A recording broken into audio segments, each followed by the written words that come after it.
Hey guys, Larry here. Welcome back to another episode of PhotoMeLarry, and today's video, I'm doing a full and thorough review on the Reto Ultra Wide Slim 35mm point and shoot camera.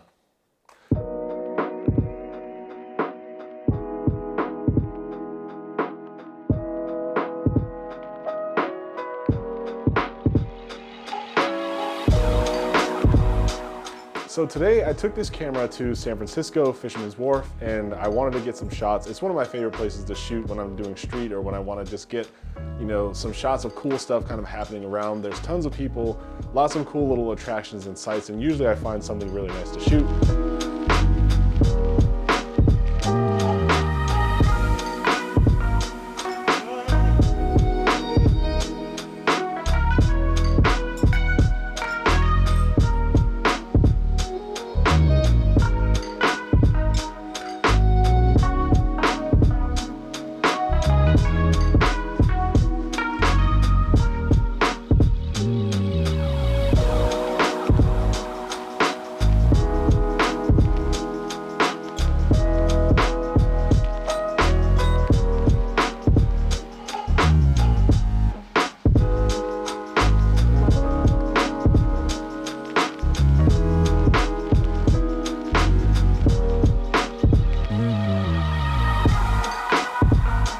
So let's get right into the specs on the camera. Its shutter speed is constantly set at 1/125th of a second. You cannot change that. It's a mechanical camera with one function. You press the button, it takes the picture.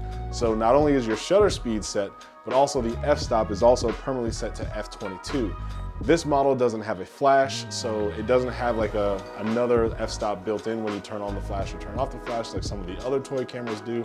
This one is purely 1/125th of a second shutter speed, f22 no matter what. Inside, outside, bright light, whatever, you're gonna get the same results. The only thing that you can change about this camera is what type of film you use. So if you're going out into the bright sunshine, I would suggest maybe using 200 or 400 speed film. If you're doing interiors, you probably want to use 800. Maybe you can get away with 400 depending on how much light is actually entering the space. But all that you can do for this camera is change the type of film that you're using. So that's the first tip, and that's the specs. All right, so let's talk about the good, let's talk about the bad. The first good thing about this camera is the price. For $30 roughly USD right now at the recording of this video, which is in 2023, you can get this camera sent straight to your door, brand new, in plastic, in box. And this is such a no-fuss camera, especially being completely mechanical. $30 is a pretty good price. It's also cheaper because one, there's no flash mechanics in here. Since you don't have to put in a battery, you don't have to put in any sort of wiring, you don't have to put in the flash bulb or anything like that. This just serves the purpose of being a very slim, very portable camera. So therefore, you lose the flash, yes, but you gain portability. So I'll say the first good thing is the price. Second good thing is if it's slim, ultra wide and slim, it's definitely slim. This is about the size of a credit card, about the width of a sandwich. Us Americans always measuring in anything but metrics. But also it's fun. It's a no fuss, no hassle process. You put in film based on what it looks like your lighting conditions are, and then you just go out and shoot. It takes everything off the table except for composition and except for, it takes everything else off the table and it allows you to just look through the lens, click the button, bam, you're done. Or look through the viewfinder, click the button, and you're done. So this camera is great for serving that purpose. Because this is a toy camera and it's got plastic in it, not glass, I find that if you really like shooting like high quality films, like let's say low grain like Ektar or like Portra 160 or 800 or anything like that, anything that you would consider like an expensive professional film, the only thing you're gonna get out of that is the color profile, because this camera it takes a worse image than what those film qualities can produce. So you're wasting that film in a sense, because you're not gonna get like sharper image because you're using smaller grain there. You're still gonna get the image that this camera can produce. And I find that you may as well just throw in cheap film in here and just go have fun. But if you are very particular to the way that a film stock looks, regardless of the grain quality, then fine. Go use your expensive film because your look is going to be consistent. But you're going to notice image quality may not be. Now let's talk about the bad. So the first thing that is bad is, yeah, no flash. This camera is very portable, but it's also very limited. Your film speed is locked in once you put in the film. Your shutter speed and your aperture are also locked in. So no matter what happens with the lighting changes, once you've committed to your film, that's it. There's not a whole lot you can do. Maybe you can bring an external continuous light source with you, but I feel like that's going a little far for something like this. But I will say, you know, it doesn't have the versatility that some of the other toy cameras do have. So that's one consideration that I'll say, if you like the portability, you lose on the versatility, and that's trade-off, but I'm just gonna call that a bad. Second thing that I'll consider bad is these are toy cameras, and so a lot of these parts and components are fully plastic and cheap, and the one thing that I think should never be plastic on these, and maybe even metal, or you know, composite plastic or something more durable, is the film rewind wheel. When you properly press the rewind button and then start rewinding the film, it's actually very easy and it articulates well and fast and it feels smooth. But in the event that maybe you've half pressed it and you don't know that you've half pressed it and you start to try to crank the film, you'll feel a real snug resistance on the film. And I know this because I did it one of the first times I used this camera, but it immediately made me feel like the camera had a vulnerability because this plastic little flimsy, this little guy right there, I paid $30 for this camera, and my ability to use it more than once depends on me not breaking this very thin, very flimsy film rewind wheel. I would have loved it if this was actually made in metal. And it's such a small, cheap piece. You could Alibaba this thing in metal, and I'm sure maybe even raise the price of the camera by like 2 cents, 3 cents, something marginal that we probably wouldn't care. You could probably even raise the price of this camera by 50 cents or $1. I still wouldn't care if I knew that this was metal and I could use this without ever having to worry about just making sure that I go slow and making sure that I do it, you know, carefully. Because what if I want to give this to somebody who's young? What if I want to give this to somebody who's not very careful and they break it? I gave them a $30 disposable camera instead of going to the store and just buying them a $14 disposable camera.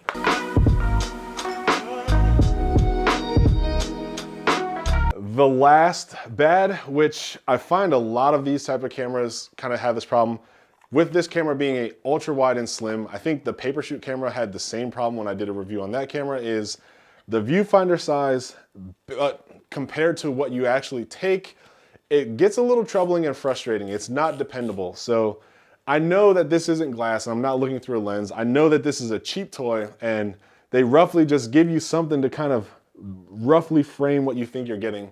And to the camera's benefit, when you take the shot, you actually get more than what you think you're getting. But to me personally, I don't like that. I would rather them have actually made this window a little bit bigger. So here, I'll just, hopefully you guys can see me if I put my head in it. There you go. So compared to the size of the whole body, here's your viewfinder window right there. And the issue that I have is when you look through this, you at least want this to be dependable, or at least give you some guide that says, hey, here's where your shot is. So if I look through this and I trust that this is my image, I hate when I go home, I've spent the money on getting this developed and I find that I have 40% more image in all directions.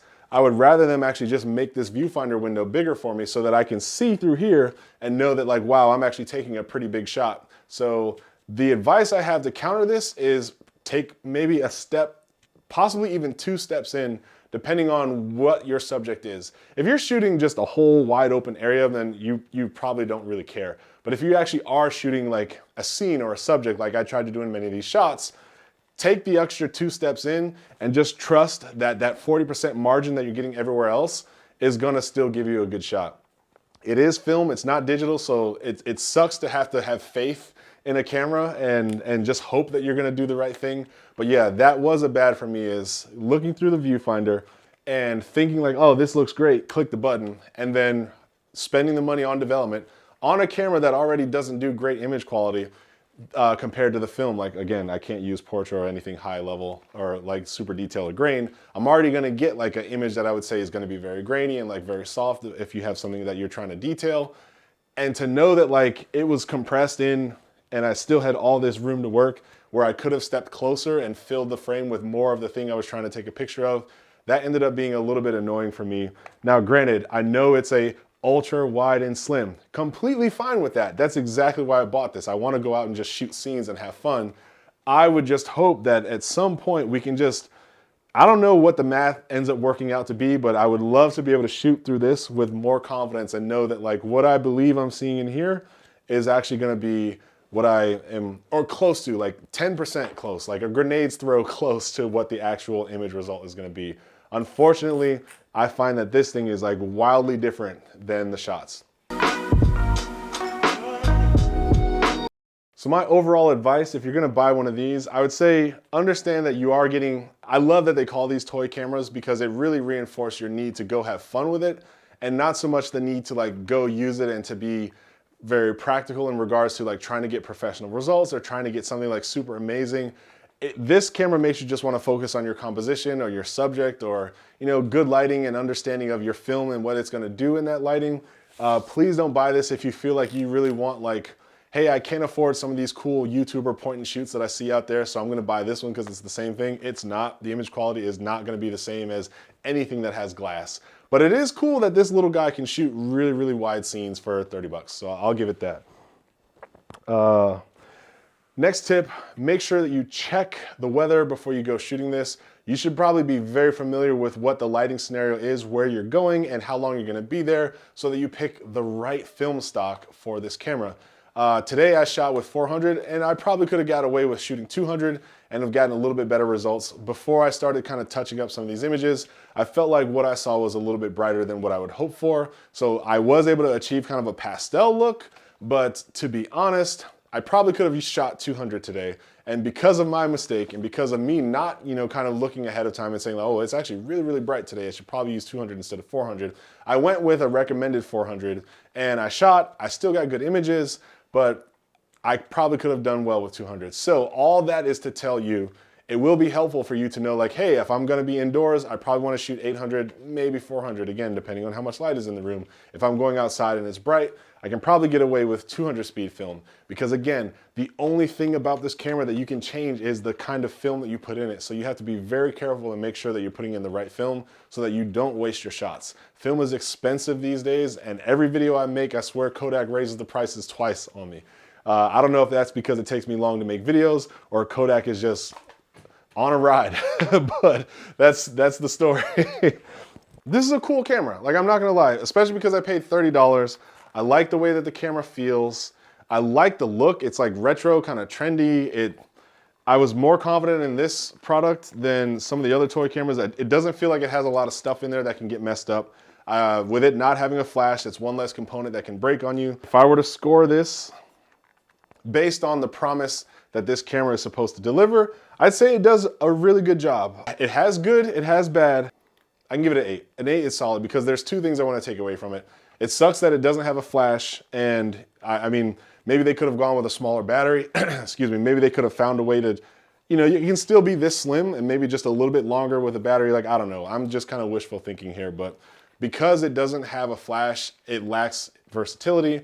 And then also because I'm never sure about exactly how much frame I'm getting in my image when I take my image and I have to shoot on faith, that kind of takes it down, I'm gonna say 2 notches. So this camera for me will sit at an 8 out of 10, but that's definitely worth the 30 bucks. If this was a $45 camera or more, maybe I might have a little bit more trouble kind of saying that it meets its value. Also, the flimsy film winder on there kind of takes it down, but mine hasn't broken yet, and I've probably put about 7 rolls through this now, so yeah. Cool. Well, guys, that's it for today's review. If you want one of these, feel free to check the description because I've already put a link to an Amazon store that has these on sale. But no, so if you guys want this camera, if it's something that you think would be really cool, you can buy these from Amazon. I already have a link in my description that'll take you right to it. They come in a wonderful assortment of like kind of retro trendy colors. I really wanted the like sherbet kind of yellow one, but I ended up getting this one because this just feels classy and appealing. And I've got orange everywhere. So like if I was holding the camera and it was orange on orange, I don't know. Like this is a cool camera. It's pretty dope. If someone you know is like really young and wants to get into film photography, like this is a cool camera for them. If you just want to kind of have a fun way to go shoot some film for a day like I did, cool camera for that. If you need this camera as your only camera, or if you have to depend on this to produce like professional work, if quality is part of the professional work that you have to deliver, like hell no. But if you're kind of like, hey, I just want to make a book of photos from all the toy cameras that I use and actually sell it, like yeah, totally, go for it. I don't know. Thanks for watching another PhotoMeLarry video. I'm Larry. It feels so good to be home and making content again. And I'm gonna be doing a whole bunch more reviews in the near future. So please subscribe to the channel if this kind of content is the kind of content you like to watch when you get on YouTube. And that's it. Peace. Do my favorite thing after you watch this video. Grab a camera, throw a roll of film in it, point camera, have fun. I'm Larry. I'm out. Peace.